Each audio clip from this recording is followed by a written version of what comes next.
Jovem aqui do canal da GYC Brasil, em que a intenção é que por meio de testemunhos especiais, você e eu sejamos inspirados a seguir os passos do mestre. E hoje o nosso convidado é mais que especial, Rubem Fernandes. Muito obrigada por ter aceito o convite de estar aqui com a gente. Com certeza. Eu estou super animada para esse bate-papo e eu espero que você também esteja. Então aproveita e já compartilha para os seus amigos, porque coisa boa deve ser compartilhada. Eu tenho certeza que vai ser muito bom.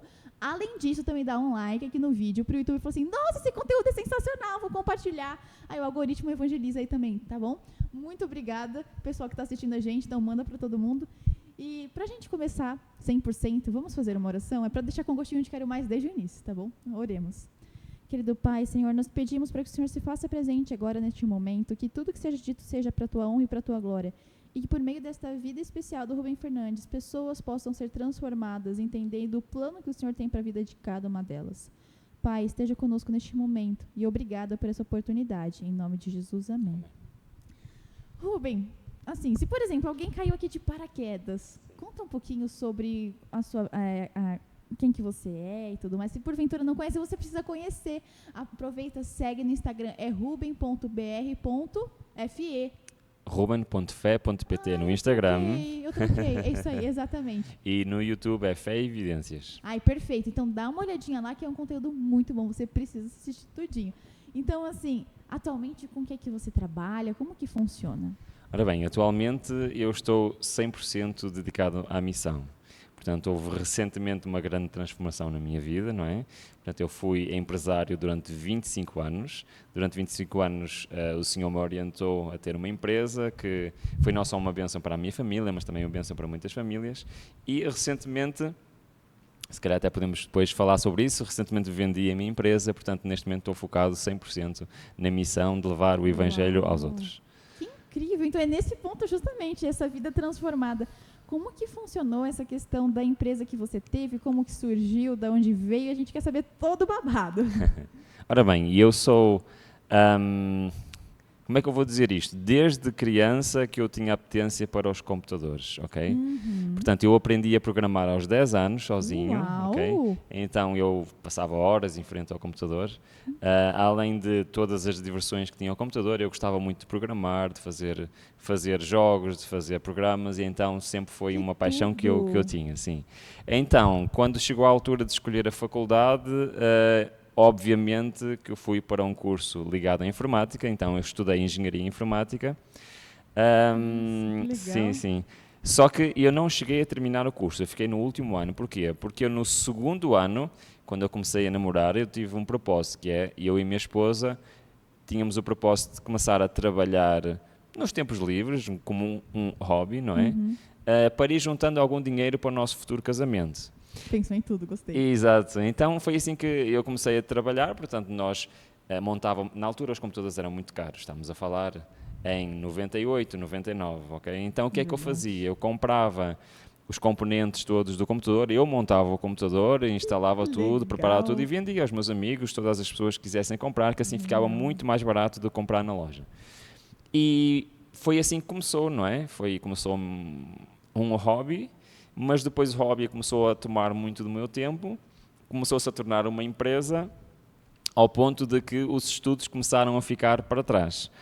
Então, em 2005, quando eu me casei, eu estava no último ano de faculdade, a minha esposa estava no último ano de faculdade, e nós decidimos assim, bom, nós vamos nos casar, que eu já não queria mais namorar, já namorávamos há 6 anos, queríamos mesmo casar. E então a ideia foi o seguinte, eu vou parar a faculdade 1 ano, para a Sónia, a minha esposa, terminar. Quando ela terminasse, ficava ela mais a trabalhar e eu ia terminar a minha faculdade. Esse foi o nosso plano. Bom, a primeira parte correu bem, não é? Eu parei, ela terminou o curso e eu estava mais a trabalhar. Quando ela terminou o curso, ficámos os dois a trabalhar e eu nunca voltei para terminar as últimas disciplinas. Portanto, o curso ficou para trás. Mas, por outro lado, o que é que aconteceu? A empresa começou a crescer, e começou a crescer, e começou a crescer. E isso levou-nos a ter que tomar algumas decisões. Então, não sei se estás a imaginar, mas nós morávamos, desde que nós nos casamos, nós morávamos num apartamento, é assim que se diz aqui também, um apartamento, sim, de 2 quartos, e dentro desse apartamento era onde a empresa funcionava também.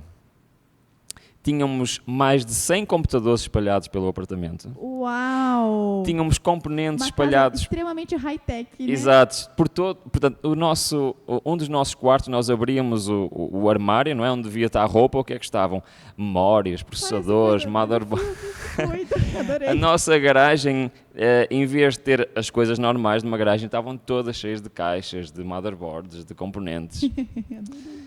Então nós chegámos à conclusão que aquilo não era mais viável, ok? Então tínhamos de tomar uma decisão. Isso só para confirmar, quanto tempo depois que foi?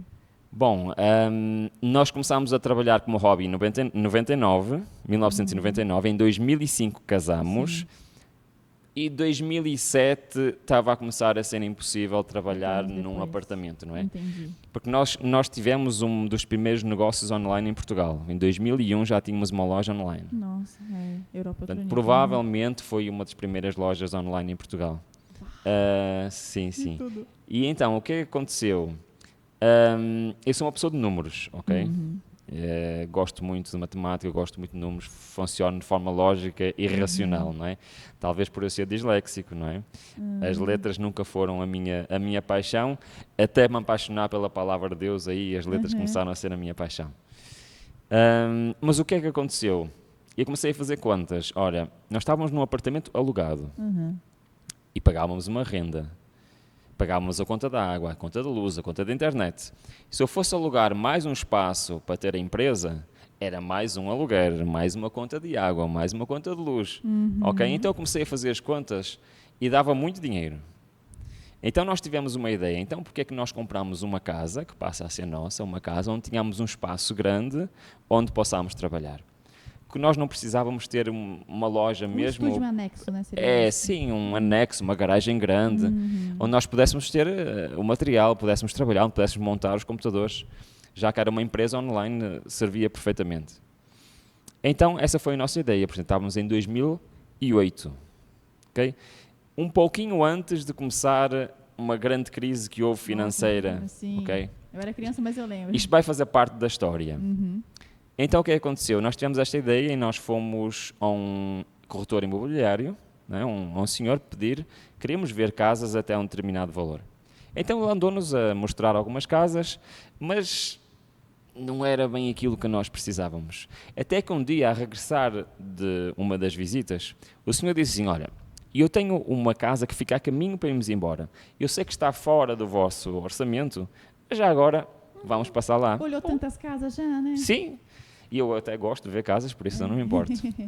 Aí agora, plena curiosidade, a sua esposa também é dessa área ou é de outra área? Não, ela é de outra área, embora ela trabalhou comigo 10 anos nesta área. Entendi. Sim. Ela aprendeu a montar computadores, aprendeu aquilo. Sim. Bacana. Ela é formada em língua gestual. Não sei se é assim que se diz aqui. Libras.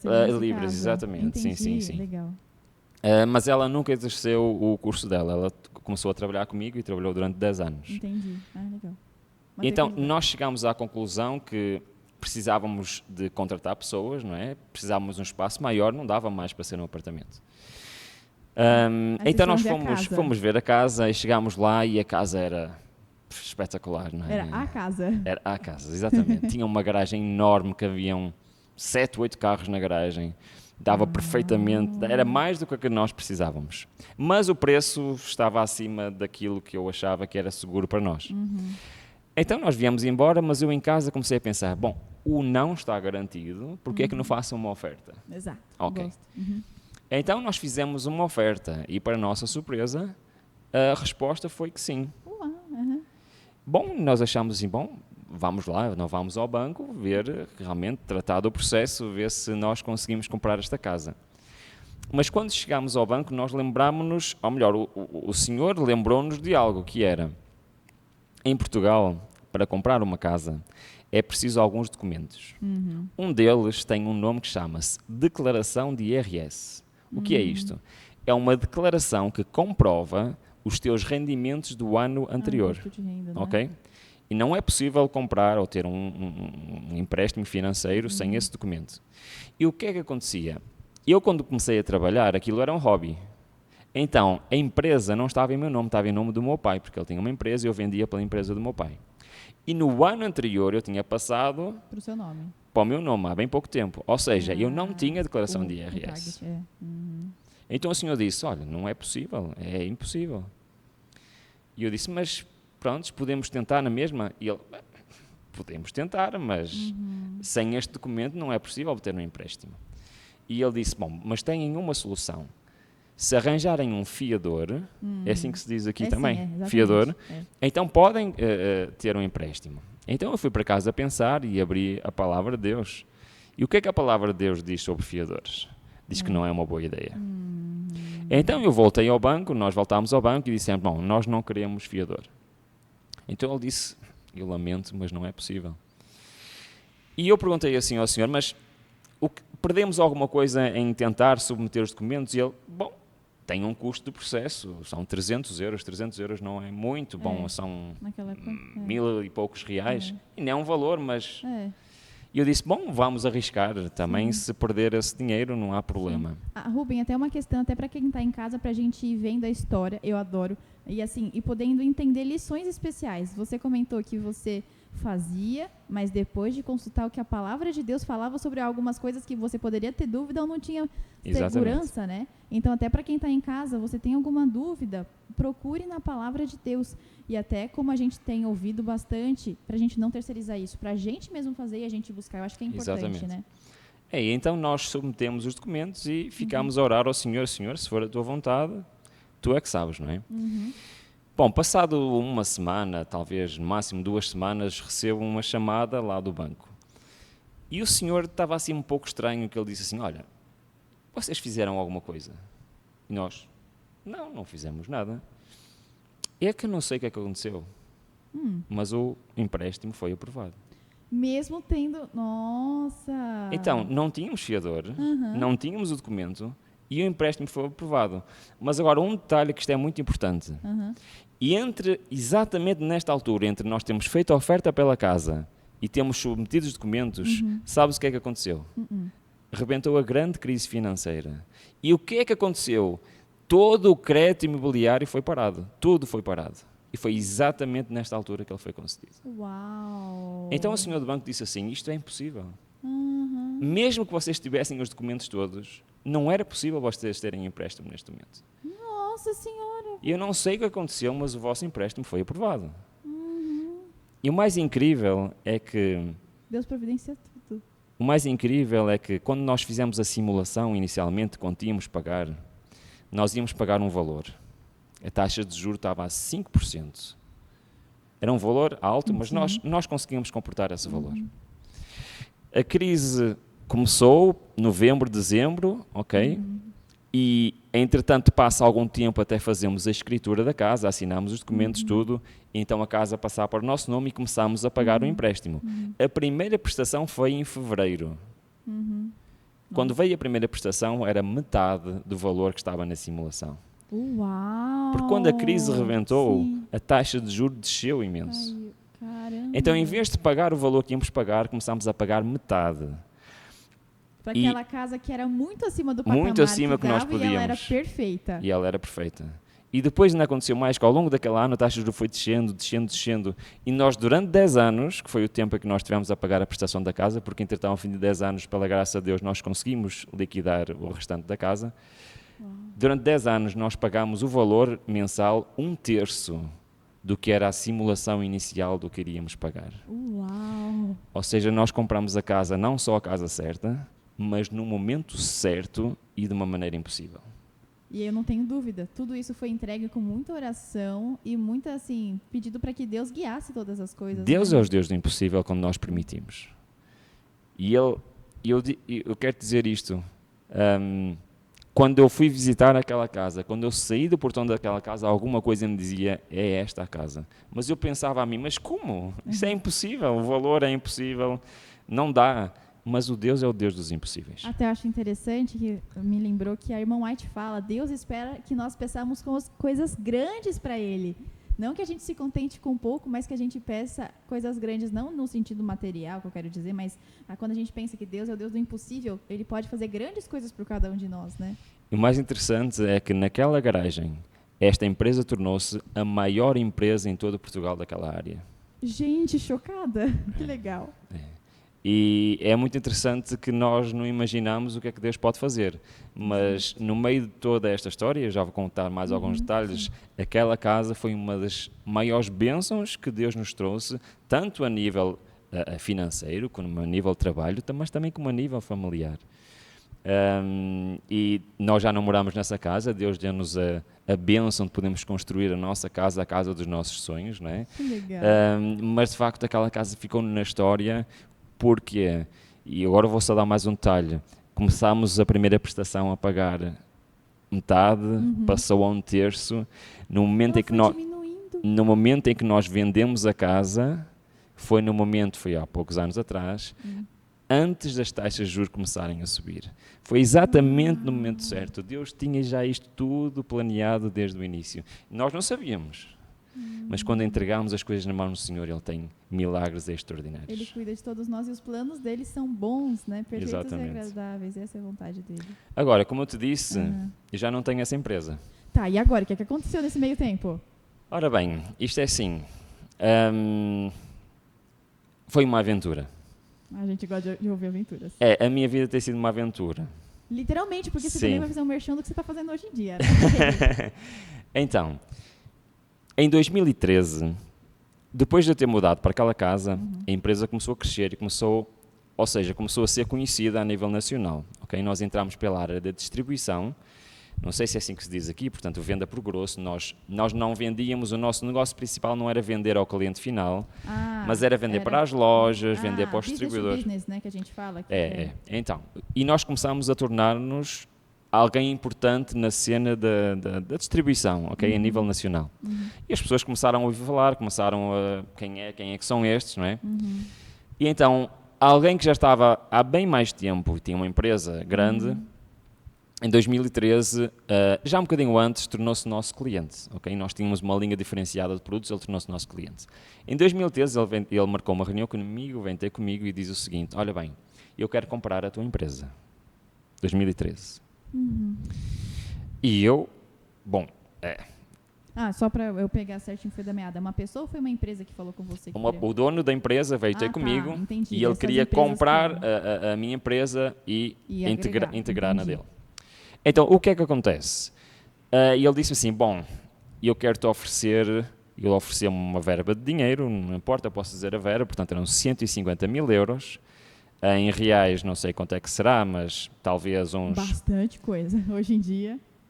Mas vamos ver, portanto é vezes 6, mais ou menos, portanto 150, 300, 600, 900 mil reais, okay? Quase R$1 milhão. Estamos a falar em 2013, ok? Nossa, mas isso não era o que mais me atraía, porque assim, ele queria comprar a empresa, ofereceu-me aquele dinheiro, mas ele queria o quê? Oferecer-me um emprego. Ele queria-me na equipa dele. Então, ele ofereceu-me um contrato de trabalho a ganhar, em 2013, 5 mil euros por mês. Isto são 30 mil reais por mês. Naquela altura, em 2013, era muito dinheiro. Então eu pensei assim, um jovem que ganhava bem menos do que isso, não é? Apesar de ter uma empresa, de ser patrão, ganhava bem menos do que isso. E tinha a oportunidade de receber já um dinheiro substancial e um excelente salário e tinha a minha vida resolvida, não é?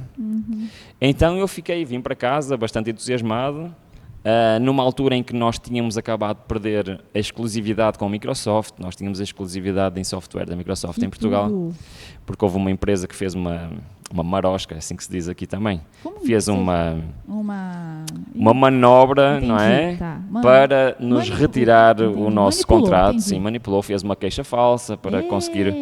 e eu estava bem em baixo por causa do que tinha acontecido e de repente surge uma oferta para comprar a empresa. Aos meus olhos era uma oportunidade única. Então, o que é que nós fizemos em família? Começámos a orar sobre o assunto. Na última reunião, estava a buscar, Deus diz-me o que é que eu devo fazer. E uma das coisas que o Senhor me tinha conduzido a fazer era dar emprego adventistas que, apesar de não serem da área, precisavam daquele emprego para sustentar as suas famílias. Olha, então que interessante, tem muita relação com família, né? Então, a empresa não era só uma empresa, mas também na oportunidade de outras famílias terem a sua subsistência numa altura de crise, que não era fácil arranjar emprego. E então, várias famílias dependiam daquela empresa. Então, a última pergunta que eu fiz a quem queria comprar a empresa foi: então, e os meus funcionários? O que é que vai acontecer? Esse é o maior desespero de toda a empresa. E ele então disse assim: eu não quero ninguém, só te quero a ti. E aí complicou. E eu vim para casa, não é? Já tinha a resposta de Deus, não é? Você já sabia. E eu disse que não vendo a empresa. Mesmo com esse valor, você Sim. preferiu resguardar aqueles que estavam perto, qual que era o seu propósito e missão, né, dentro lá. É bonito, né, porque mesmo você trabalhando, você tinha um propósito também de cuidar dos outros. Sim, esse é o propósito que o Senhor me deu. Então eu não podia voltar as costas ao propósito que Deus me tinha dado, apesar de ser financeiramente muito bom para mim. Mas o que é que aconteceu? E aqui é que eu vejo, não vale a pena seguir a nossa própria vontade. Não vale a pena. Deus tem sempre muito mais. Você até tem a experiência que você teve antes, né? Exatamente. É como o irmão White fala, né? Se a gente... Quando experimentamos a Cristo, nós não não queremos outra coisa. Se a gente olhar assim, no espelho da vida, né, no retrovisor, a gente vê o que Deus fez, então por que a gente vai temer depois, né? Então o que aconteceu? No ano a seguir, a faturação da empresa duplicou. Uau! No ano a seguir, a fatura da empresa duplicou. No ano a seguir, a faturação da empresa duplicou. Então, você não está repetindo, né? Tipo, cada ano que foi passando, exatamente. Duplicou. Então, nós estamos a falar numa empresa que faturava pouco mais de R$1 milhão, para uma empresa que poucos anos depois estava a faturar mais de R$10 milhões por ano. Então, aquele, de facto, teria sido o maior erro da minha vida. Porque, apesar de, naquela altura, aquilo ser muito dinheiro, não é nada comparado com o que a empresa depois valia alguns anos depois. E os bênçãos e milagres que aconteceram nesses anos foram extraordinários na minha vida. Então, na realidade, Deus tinha outro plano muito melhor. Porque, olha que interessante, eu não sei para quem está em casa, mas agora eu estou curiosa. Ele falou que agora ele é missionário e ele não faz nada disso. Eu quero saber muito o que aconteceu nesse inteirinho. Mas pode continuar, é que eu que estou ansiosa. Então, o que é que aconteceu? Mas se tiver alguma coisa importante antes... Quase ninguém sabe disto, ok? Olha, você é o único, eu sou única, somos únicos. Sim. Eu não costumo contar esta parte do meu testemunho. Neste, entretanto, em 2013, precisamente nesse ano em que eu não vendi a empresa, eu fui convidado para fazer o meu primeiro seminário. Foi um seminário sobre a Trindade. Seria outra história, não é? Mas a partir dessa altura... esse é o que tem a ver com a GYC que você tinha comentado? É isso que eu vou falar, sim. Então, a partir dessa altura, eu comecei a ser convidado, mais ou menos regularmente, para pregar aqui, fazer semana de oração ali, ok? O ministério começou sem eu dar por ela, não é? Nunca foi algo que eu planeei. E o que é que aconteceu? À medida que os anos foram passando, estava a ser, digamos assim, difícil conciliar o ministério com as minhas responsabilidades profissionais. Entendi. Okay? Mas eu não conseguia arranjar a forma de me libertar, embora eu já tinha... é muito difícil para mim delegar, ok? Mas ao longo dos anos, pela graça do Senhor, eu fui conseguindo delegar, mas havia coisas que eu não conseguia delegar. Então o que aconteceu? Houve um GYC no Porto, o GYC Europa, foi no Porto, entendi. ok? E houve um ministério aqui do Brasil... posso só dar, desculpa, um parênteses. Se você não sabe, a GYC, ela está espalhada em todos os lugares do mundo. Então, aqui a gente tem o Brasil, mas como ele falou, tem Portugal, tem muitos lugares, tá? Então, sim. Fechei parênteses, pode continuar. Então, eu queria muito ir assistir ao GYC no Porto, ok? Eu até houve um ministério aqui do Brasil que participou lá com um stand e pediu a mim para estar lá a ajudar e eu mal consegui lá estar por causa das minhas responsabilidades profissionais. Então, eu fiquei muito angustiado com aquilo. Nossa, imagina. Eu vim para casa muito triste porque eu queria lá estar, foram programas espetaculares e estava o dia todo com responsabilidades do trabalho e eu não consegui. Só à noite eu consegui ir lá um bocadinho. Que dó, entendi. Então eu comecei a orar ao Senhor e disse: Senhor, eu não estou a perceber muito bem o que é que se passa na minha vida porque eu não estou a conseguir conciliar as coisas. Tu queres que eu me dedique mais ao evangelismo, à tua obra, ou que continue a concentrar-me mais no trabalho? Porque também era algo de importante. Mas uma coisa que eu achei interessante é que mesmo no trabalho, você ainda assim priorizava as coisas de Deus. Não foi uma questão que você simplesmente falou assim, minha vida está dando certo, valeu Deus, vamos continuar. Não, eu acho que isso é muito interessante, é muito bonito e até faz a gente pensar quem está em casa também. A questão de que, sim, Deus ainda ele fazia parte do seu dia a dia. Deus não foi um meio para fazer, mas Ele esteve com você em todos os momentos, né? E Ele era o verdadeiro patrão da empresa, era Ele, não era eu. Que mentalidade incrível. Então o que aconteceu? Eu fiz uma oração muito estranha ao Senhor. E eu não sei muito bem porque é que eu fiz esta oração, mas eu fiz, ok? Eu acredito que muitas vezes o Senhor nos inspira a orar coisas que nós nem sabemos muito bem o que é que estamos a orar. E eu disse assim ao Senhor, eu preciso de um sinal para perceber que lado é que eu hei de ir, se hei de me dedicar mais ao trabalho ou mais ao Evangelho. Então eu orei o seguinte, se alguma vez eu for convidado a pregar num evento como este, eu sei que então este é o caminho a seguir. Que incrível. 4 dias depois, Ai, que legal. eu recebo um telefonema do Brasil. Da GYC Brasil. E dizem, olha Ruben, eu tenho uma notícia maravilhosa para te dar. Qual é? É que, pela graça de Deus, vamos fazer um GYC no Brasil. E eu, uau, espetacular, Deus seja louvado. E sabes, Ruben, queria dizer uma coisa. Queria que fosses um dos pregadores desse GYC. Incrível! A GYC Brasil faz parte da sua história. Portanto, GYC Brasil, o primeiro GYC Brasil foi uma resposta de Deus para a minha vida. Em que Ele me estava a dizer, Ruben, eu quero que sigas este caminho. E a partir daí eu percebi então que eu devia começar a abrandar nas coisas seculares do trabalho e a dedicar mais ao evangelismo, que é o que eu tenho vindo a fazer. Incrível, mas aí entra uma questão. Porque, primeiro, para fazer esse tipo de oração tem que ter muita coragem, né? O que o pessoal fala. Cuidado com o que você pede, porque pode se tornar realidade, né? E agora se tornou. E como que foi o que você sentia internamente com tudo isso, depois de tanto tempo que você construiu o que construiu? Também foi uma guerra interna, né? Ou não? Como foi? Logo a seguir veio a pandemia, não é? E nós tivemos o trabalho mais... os anos de maior trabalho na empresa, ok? Portanto, internet, né? Porque foi toda a gente queria computadores, né? Foi o governo a comprar-nos computadores, as escolas, tudo. Nós chegámos a ser a única empresa em Portugal que tinha computadores para vender. Uau! E então o que é que aconteceu? No final da pandemia eu tinha que tomar uma decisão, então o que é que eu vou fazer? Sim. Então em 2013, vou só contar mais esta história que é importante. Em 2013, o que aconteceu? E eu pensei assim, bom, eu preciso saber realmente qual é a vontade de Deus. Ele já me disse que eu tenho que dedicar mais ao evangelismo, mas será que é para eu continuar com a empresa? Será que é para vender a empresa? Porque em 2013 o Senhor disse-me, não vendes a empresa.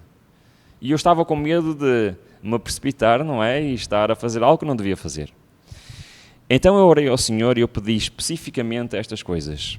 Senhor, se for para eu vender a empresa, se for a tua vontade, eu não vou pôr a empresa à venda. Eu não vou procurar compradores. Incrível. Tu tens que arranjar um comprador. E não só tens que arranjar um comprador, ele tem que ser adventista. Ai, eu adorei. E ele tem que continuar com a empresa aqui, tem que manter os funcionários e continuar com esse projeto. Que incrível.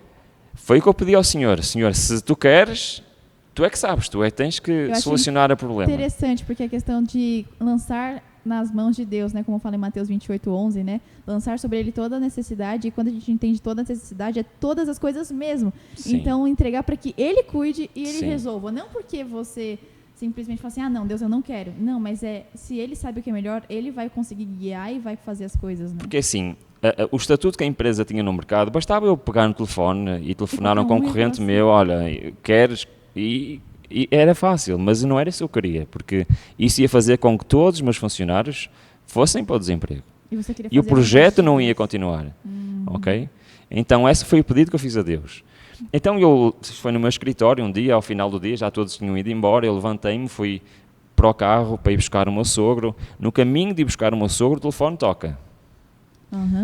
Então toca um senhor que eu conhecia, um empresário adventista lá de Lisboa, e ele ligou-me e disse, Ruben, desculpa, estou-te a incomodar. Eu, não, diz lá, sabes, queria-te fazer uma pergunta. E eu, sim. Ora, eu normalmente não faria isto, que eu não sou a fazer estas coisas, mas estive a falar com a minha esposa e ela disse, olha, avança, faz-lhe a pergunta. na E eu, hora, mas né? sim, o que é? Oh, Ruben, tu por acaso estás interessado em vender a tua empresa? Isso foi no mesmo dia? Foi meia hora depois. Nossa, que tudo! E eu disse assim, sim, estou. Prontos, então eu quero comprar. E pronto, e Que fica o negócio feito, incrível! reunimos-nos, facilmente chegámos a um acordo e a empresa foi vendida no final do ano passado e foi o senhor que arranjou quem ficasse com a empresa. E a empresa continuou e eu ainda estive a ajudar até fevereiro deste ano, quando saí definitivamente, e a partir de agora estou nas mãos do senhor. Achei lindo como você comentou que Deus que ele que era o chefe da empresa, ele que Sim. era o líder. É. Então, é incrível a gente entender que todas as coisas pertencem a ele e a gente é instrumento. E também muito bonito de ver o cuidado, porque você não fazia para você, era um ministério que você também fazia por Sim. meio do trabalho para cuidar das pessoas e das famílias. Eu acho isso E incrível. deixa-me só destacar este ponto, que é, Claro. nós nunca conhecemos os planos do Senhor. E o mesmo Senhor que um ano disse-me não é para venderes a empresa, no outro ano disse-me sim, é para venderes a empresa. Por isso nós temos de estar abertos às solicitações do Senhor e temos de estar abertos a aceitar a resposta do Senhor. A mim perguntam-me, Ruben, como é que tu pudeste deixar um negócio que era tão próspero, uma empresa que era tão... requisitada também. sim, né? como é que pudeste deixar? Isso não te custa? E a resposta que eu dou é sempre não custa. Porque eu tenho a certeza absoluta que é o plano de Deus para a minha vida. Por isso, como é que eu podia estar arrependido? Viver. Ou querer voltar para trás, ou querer outra coisa? Não. Eu quero fazer a vontade do Senhor. Eu não sei para onde é que me vai levar. Não sei qual é o plano dele, portanto, eu acabei de terminar o curso de teologia, vendi a empresa, estou pronto para servir ao Senhor conforme Ele quiser, e Ele é que sabe qual será o meu futuro. Amém. E hoje, assim, para quem também ainda quer te conhecer mais, como que é? Porque você falou que você vive uma aventura, e é mesmo, né? Sim. Como que foi, então, esse ano, então, que você vendeu a empresa e todas as coisas que aconteceram? Qual o trabalho que você tem se dedicado, se porventura alguém não conhece e tal? Ora bem, então, nós neste momento estamos divididos em alguns projetos. Por um lado, o projeto de ser um pregador é um projeto que tem-me ocupado extremamente ao longo do tempo, tem sido uma aventura e uma bênção muito grande. O facto de poder pregar em vários países, o facto de viajar, conhecer pessoas novas, conhecer este povo de Deus que está espalhado ao redor do mundo tem sido fantástico. É claro que a família sofre um bocadinho, não é? Estou muito pouco tempo em casa com a minha família, estamos sempre a viajar. E, por outro lado, há um outro projeto que temos vindo a exercer desde o ano passado, em conjunto com o Jefferson Araújo, não é? Da Última Verdade Presente, que é fazer um documentário sobre o livro Grande Conflito. Ok? Incrível. Então, nós estamos a fazer os 42 capítulos do livro em formato de documentário. Que legal. Então andámos pelo mundo a filmar, portanto o ano passado já filmámos os 8 primeiros episódios, este ano já filmámos mais 8 e daqui a 5, daqui a próximo domingo, daqui a uma semana, Uau! vamos embarcar para os Estados Unidos, ok? Onde vamos filmar mais 11 episódios lá nos Estados Unidos. E está, mais uma aventura, não é? Uma aventura que o Senhor tem dirigido e Ele trouxe os recursos, Ele trouxe a equipa, é uma equipa espetacular. E vamos continuar esta aventura para termos todo o Grande Conflito em formato de documentário com 42 episódios para podermos partilhar com os outros e ser uma ferramenta missionária nas mãos do Senhor. E aí até surgiu uma pergunta, porque a ideia de ter tido essa série foi sua, não é? Como que isso se encaixou? Você sentiu que era um chamado de Deus para você fazer exatamente isso? Porque, veja, foi justamente quando você vendeu a empresa que você já estava fazendo, Já né? estávamos a começar, sim. Você imagina que tem ligação uma coisa com a Então, outra? o que é que aconteceu? Uma das vezes que eu vim ao Brasil fui fazer um programa sobre o livro do Apocalipse. Eu tenho um seminário só sobre o livro do Apocalipse. Tem no YouTube, né? Tem, chama-se Apocalipse Revelado, ok? Então o que é que acontece? Quando eu cheguei, um dos meus amigos lá que me ajuda nas filmagens, ele veio ter comigo e disse, olha, nós temos que filmar o Apocalipse, o seminário que fizeste lá, portanto foi numa escola missionária, estive lá a fazer, ele, não, nós temos que filmar isto e colocar na internet. E eu aceitei o desafio, então nós filmámos 27 episódios, colocámos no YouTube, e depois quando finalizámos estávamos a falar ideias para futuros conteúdos. Então, a ideia até surgiu dele. Então, e por que não fazer algo sobre o grande conflito? E aquilo ficou aqui, digamos assim, a pensar, e eu, bom, é uma excelente ideia.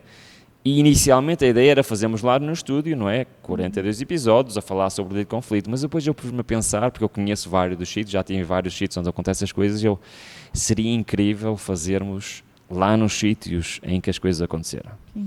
Então a ideia foi desenvolvendo, foram começando a aparecer pessoas para colaborar e formámos uma equipa, depois o Jefferson também se juntou e a esposa do Jefferson também, e está a ser uma aventura, as mãos do Senhor têm aberto as portas, têm feito milagres atrás de milagres, durante as filmagens, antes das filmagens, e acredito que este material vai ser para a honra e glória do seu nome. Que bênção. E assim, não estava no script, mas você pode contar um desses milagres? Posso contar um desses milagres, por exemplo. Na primeira temporada, nós marcámos as gravações, mas nós não tínhamos alguma falta de experiência de como organizar as coisas, não é? Então, quando chegou a altura de gravar, nós ainda não tínhamos os especialistas todos definidos, que iam cada episódio tem um especialista que contribui com informações adicionais. Então nós tínhamos já para alguns dos episódios especialistas, mas não tínhamos para todos. Então nós fomos pensando que depois, no próximo ano, teríamos de voltar para filmar com um especialista.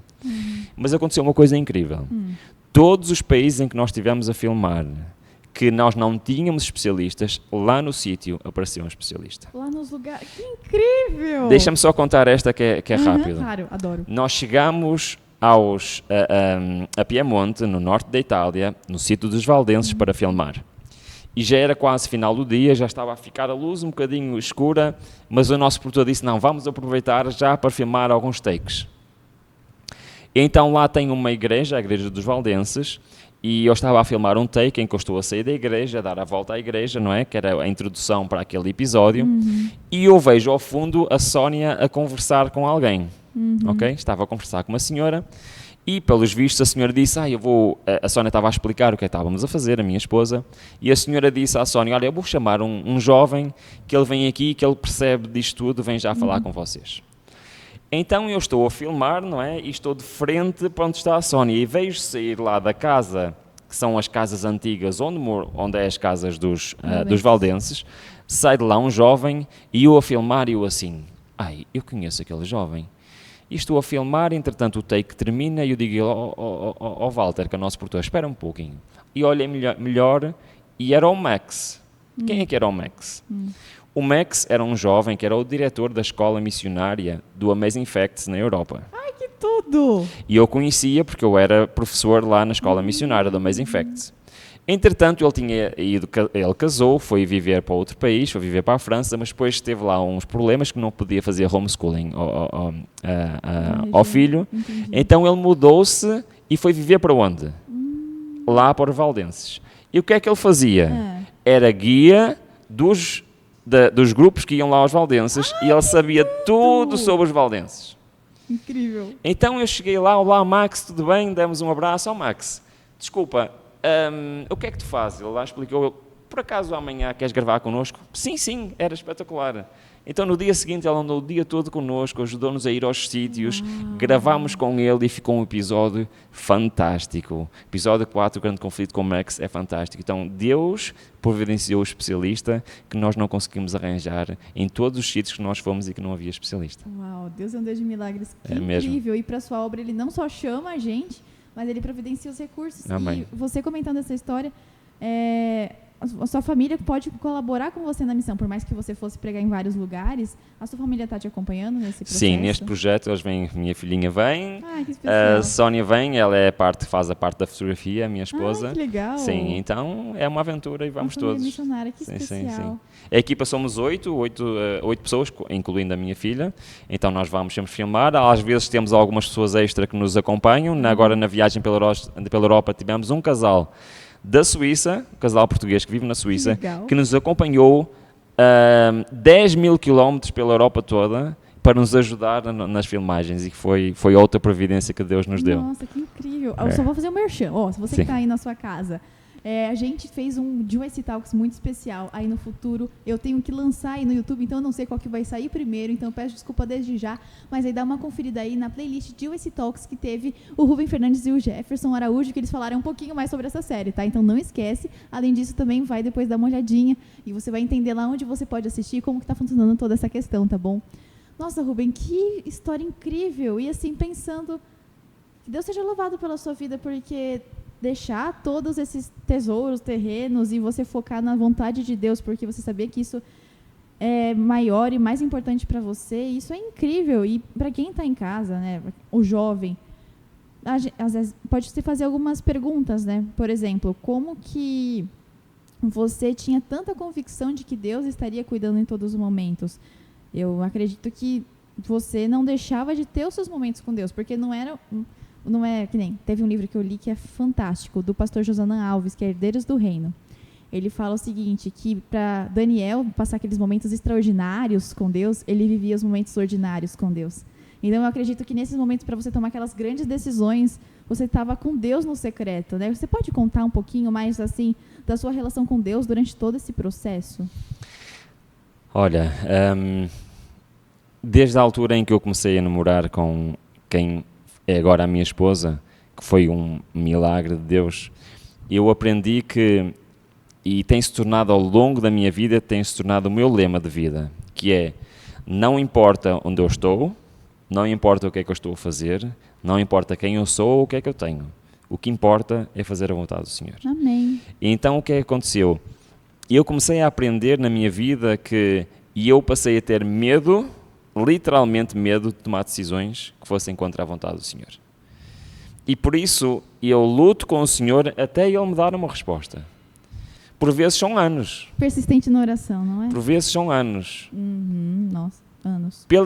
Pela escolha da minha esposa eu orei 5 anos. Uau!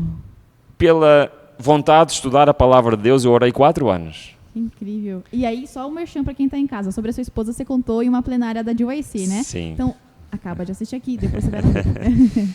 Houve um assunto que nós em família oramos 20 anos até obtermos a resposta do Senhor. Uau! Então, não há milagres sem oração.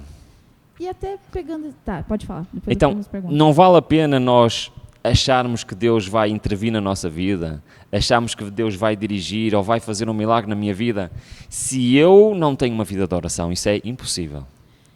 E tá, desculpa, é que eu tenho uma Força. pergunta que é dentro desse tema. Como que você foi orando 20 anos sobre o mesmo tema? Como que isso é possível? 5 anos, 4? Porque a oração pode ser uma ação missionária também. Como que seria isso? Nós podemos orar por alguém para que essa pessoa entregue o seu coração a Deus durante o tempo até que ela entregue o seu coração a Deus. Entendi. E nesses tempos, assim, foi realmente tendo a contato e dependência de Deus, né? Mesmo tendo altos e baixos da vida cristã que todos temos, eu acredito que Deus, ele ainda reconhece esses momentos e ele se importa. Mas eu queria dizer-te uma coisa, para deixar bem claro. Nós em família decidimos orar por 2 pessoas para que elas entregassem a sua vida a Cristo. E no final desses 20 anos em que nós oramos, uma entregou o coração a Cristo e outra não entregou o seu coração a Cristo. A nossa oração. Portanto, a decisão é sempre da pessoa, ok? Mas eu acredito no poder da oração, não só para a nossa vida, mas para a vida das outras pessoas. Por isso é fundamental nós lutarmos com o Senhor em oração. Porque é lá, nessa luta com o Senhor em oração, que os milagres acontecem. Uau. E é o próprio Espírito Santo que dá força para a gente continuar orando, né? Porque ele faz tanto a gente querer quanto realizar, né? Amém. Então, isso é muito especial. E assim, para um jovem hoje que se encontra, às vezes, em alguma dificuldade e vê a sua história, como que ele pode ter a convicção de que Deus está no controle de todas as coisas, por mais que as coisas ao redor da vida dele, ou enfim, ele esteja imerso, porque a gente está numa cultura hoje que as pessoas falam muito sobre ter, né? A gente vê o Instagram sobre exibicionismo, você vê todas as coisas, fala assim, nossa, você viu aquela Ferrari? É isso que as pessoas conversam hoje em dia. A gente está muito sobre aparências, a gente não vê o interior. E qual que seria um conselho que você dá para esse jovem que vive no século XXI, assim como cada um de nós vivemos, para ele conseguir realmente focar no que importa, que Deus importa e tudo mais? Não há nada neste mundo que preencha o vazio aqui dentro do nosso coração. Eu quando era jovem, eu tinha contacto com pessoas que eram muito, muito ricas. ok? E eu privei com essas pessoas ao ponto de eu saber como é que era a vida pessoal delas. Nossa. E o que eu descobri chocou a minha vida, ok? Chocou-me para sempre. Vou ficar chocada também. E eu vi pessoas que tinham tudo, e eram as pessoas mais infelizes deste mundo. Forte, né? E então eu percebi que faltava qualquer coisa na vida daquelas pessoas. E eu não tinha o que aquelas pessoas tinham, mas eu percebi que o que eu tinha era mais valioso do que aquelas pessoas tinham. E não vale a pena nós andarmos, como Salomão disse, a correr contra o vento. É tudo vaidade, é verdade. É certo que o Senhor dá bênçãos materiais, como deu a Salomão. Deus deu-me bênçãos materiais também. Mas o sentido é que as bênçãos materiais não são para eu esbanjar nos meus prazeres, mas são para eu para eu abençoar também outros, que não têm se calhar essa mesma possibilidade. O que é interessante no meio da minha história, aquilo que salvou a minha vida espiritual foi a oração. Antes de eu começar a namorar com quem é minha esposa agora, eu tive um momento espiritual em que eu estava a ir por caminhos que não devia. Mas houve um hábito que os meus pais me ensinaram desde pequenino. Isto pode parecer quase uma brincadeira, mas é muito importante, foi muito importante na minha vida. O facto dos meus pais me habituarem sempre a orar antes de eu dormir, que especial, fez com que eu chegasse à minha adolescência e eu não conseguia adormecer sem orar. Que incrível. Então, mesmo quando eu não queria orar, fazia parte de você. E eu ficava assim deitado a olhar, porque eu não conseguia dormir. Então eu já sei, pronto, eu tenho de orar. Então eu orava e a seguir adormecia. E isso salvou a minha vida. Sério? Porque senão eu tinha parado de orar. Uau. Então é muito importante a oração na vida de um jovem.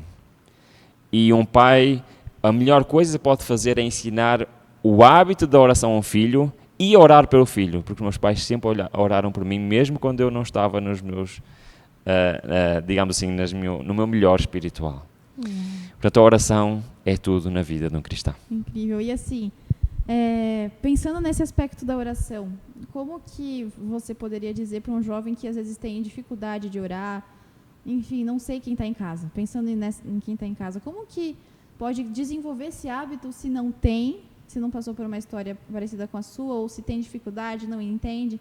Você tem alguma sugestão de como poderia realmente desenvolver esse relacionamento? Porque é por meio da oração que a gente entende que não é só falar, mas também é ouvir a Deus, que a gente consegue se fortalecer. Lógico, tem a palavra dele e tudo mais, mas eu acredito que, como você falou, você conseguia distinguir a voz de Deus na sua mente e você entendia qual que era a vontade dele, porque tinha alguma coisa martelando na sua cabeça. Para mim foi mais fácil criar o hábito de oração do que o hábito de estudo da palavra, ok? Eu lutei muitos anos com a minha dificuldade de estudar a palavra. Se calhar, com certeza há pessoas que se calhar, ao contrário, têm uma luta, são pessoas, okay? Né? E todos nós temos lutas espirituais. E hoje eu ainda luto muitas vezes com coisas que me distraem da minha meditação ou do meu estudo, da minha oração, ok? Isso é uma luta real, diária, que todos nós temos. Importante. E por isso essa luta é para toda a nossa vida, não é só quando nós somos jovens. É certo que há coisas que são mais difíceis quando nós somos jovens. Entendi, isso é um ponto importante. Tá. É verdade. Há mais tentação quando nós somos jovens. Porque à medida que nós vamos consolidando quem nós somos, as decisões tornam-se mais fáceis. Quando nós somos jovens, é mais difícil, mas não é impossível. Para essa maturação, né? Sim, sim. E por vezes há pessoas que só mais tarde é que, então, pensam bem, não é este caminho que eu quero seguir. Mas todos nós temos altos e baixos. Sim. No entanto, eu queria dizer que na minha luta espiritual com o Senhor, chegou a um ponto em que eu percebi que não valia a pena ser eu a escolher, ser eu a decidir, ser eu a pôr em prática o que eu queria. Porque nunca ia estar preenchido aqui dentro do meu coração. O propósito. Se eu seguisse os meus desejos, se eu seguisse as minhas vontades, ter um Ferrari, não é? Isso ia ser sempre aqui um vazio. Então eu percebi que a única maneira de nós, como seres humanos, sermos verdadeiramente, como é que eu ia dizer, verdadeiramente felizes e realizados é se não fomos nós a dirigir a nossa vida, mas se for o Senhor. Então a oração vale a pena.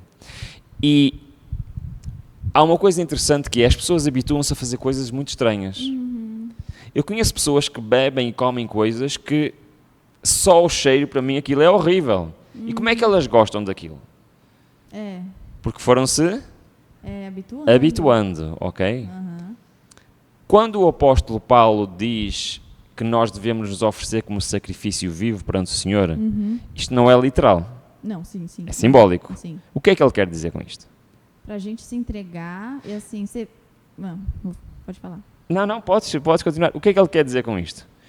Quer dizer o quê? Qual é o sacrifício que é que a gente faça? É deixar de comer isto, é vestir aquilo, é fazer aquilo? Não, é a gente entregar o nosso eu. Exatamente. E como é que eu faço isso? É pela oração, é pelo estudo. Mesmo que isso seja um sacrifício para mim, se isso se tornar um hábito, vai fazer o quê? Vai se tornar algo que eu passo a gostar, passo a ser prazer e vai se tornar o centro da minha vida. Então você matou uma questão. Não é porque eu não quero fazer que eu não vou. Exatamente. Isso é liberdade também, né? É, exatamente. Então o que acontece? Eu, mesmo que o estudar seja terrível para mim, mesmo que o orar seja, se eu tomar esse passo, essa decisão, se tornar um ato na minha vida, isso passa a ser algo prazeroso e passa a ser algo fundamental na minha vida. É aquela questão, o nosso eu do futuro vai agradecer, né? Exatamente, e vale a pena. Vale a pena. Nossa, que incrível. Rubem, nossa, sensacional. Eu diria sensacional, que é uma palavra que eu inventei, mas é sensacional e incrível. Nossa, que bate-papo especial. Você que está na sua casa está gostando porque eu estou adorando. Dentro do que a gente conversou, você acha que tem algum ponto que a pessoa que está do outro lado da telinha, você, querido, querida, não pode sair sem ter essa mensagem no seu coração? Sim, então, o maior conselho que eu posso dar a vocês aí, a ti também e para mim também, ok? É eu não ter coragem. Isto é outro lema da minha vida, ok? Todos os dias eu penso nisto. Não ter coragem de sair de casa sem primeiro ter a certeza que o Senhor vai comigo. Pedir a presença dele, né? Então, eu não vou sair de casa para ir para o trabalho, não vou sair de casa para ir para o emprego, nem para ir para o médico, nem para fazer seja o que for, sem primeiro ter a certeza que o Senhor está comigo. Como é que é isso? Eu tenho que me consagrar ao Senhor. Tenho que falar com Ele. Tenho que entregar todos os planos daquele dia nas mãos do Senhor e dizer a Ele que se cumpram ou não de acordo com a sua vontade. Pedir a Ele que me oriente, que molde os meus pensamentos, que coloque as palavras certas na minha boca, que coloque nos meus pés o caminho certo. E seja o que acontecer naquele dia, que seja de acordo com a vontade dEle. Seja bom, seja mau. Mas não importa. O que interessa é que seja a vontade dEle.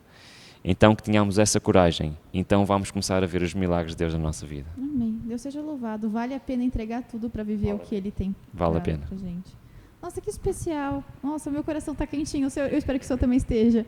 Rubem, para a gente finalizar esse bate-papo tão especial, você pode fazer uma oração, por favor? Com certeza. Vamos orar. Querido Pai, que estás mais alto dos céus, louvado seja o teu nome. Obrigada por tu nos amas tanto, Senhor. E obrigada por tu queres dirigir a nossa vida. Amém. Senhor, dá-nos força para entregar a nossa vida nas tuas mãos. Ensina-nos a entregar o nosso coração nas tuas mãos. Ensina-nos a depender de ti. Dá-nos força, Senhor, para cada dia nos consagrarmos a ti. Passamos tempo de qualidade contigo. E, Senhor, obrigada pelos milagres que tu queres fazer na vida de cada um de nós. Abençoa-nos, Senhor.